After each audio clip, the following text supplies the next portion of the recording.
Hello, my name is Abir and I'm very excited to present this video to you to show how comparative literature facilitates our understanding to explore the element of convergence across time and space between two different literary texts. The importance of comparative literature is not limited to studying intellectual currents or to show which literature is superior or inferior, but to get better understanding of different literatures from different countries. It discusses the humanitarian and social issues and helps to understand the differences and similarities of the existence, fact, and the truth as a basis for historical and cultural reasoning. For this video, we will look at gender in two female characters, Celia and Hava, in two different texts, and how the both characters endure the same oppression. First, we will look at the character Celia in the Purebred color, when with the main character are her father Mr. Alphon, her husband Mr. Albert, and her sister Nettie.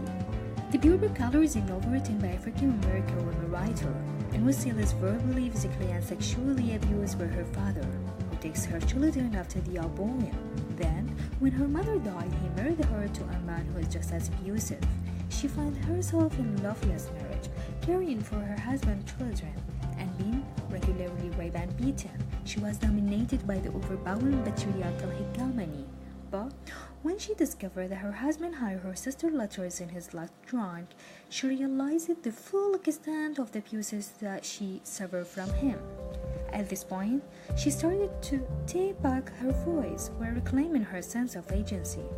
This knowledge gives her the strength to leave him and makes her realize that she cannot ensure her survival by making herself silent and invisible.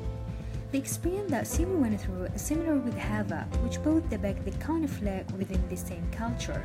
Now, we will look at Hava's experience in the film They Became Women, which is written by an Iranian man.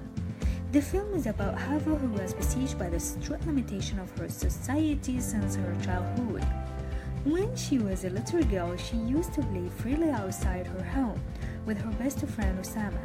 One day, her mother told her that she became a young girl with particular responsibilities, and she may no longer play with her best friend and must wear chador. Hava was in a deep sorrow because she felt that her mother was complicating her childhood, and the time had not yet come to be as a young girl burdened with social responsibilities.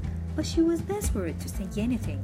Her position as a girl doesn't allow her to argue. A few years later, she took a place in women's bicycle race and became one of its champions. But soon, she married a ferocious man who was chasing her on horseback in one of the races, trying to stop her.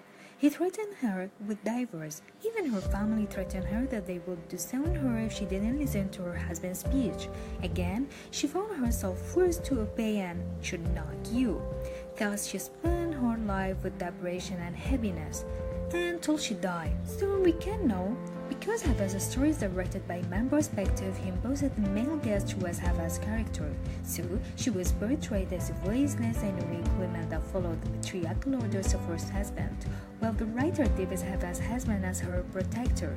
She was forced to remain silent from the beginning of the film until the end, unable to stand with herself because no one beside her. She spent all her life as both an invisible woman. Whereas the Purebred color is written by a woman's perspective, the writer reflects the women gaze towards Celia character by giving her the agency to have a voice instead of being submissive and downtrodden, stand up for herself by the support of women community around her. Although she was described ugly by her husband, she managed to break the chains of oppression and love herself, face the obstacles, and seek a new path that drives her to the road of happiness. So, through comparative literature, we can conclude that there are certain types of victimization that appear again and again in different parts of the world, despite the different time and different social cultures. And we can see that some men stand up for themselves and become content with themselves, while others feel ashamed of who they are. So, comparative literature goes across national borders, across genres, and across boundaries between literature and other arts.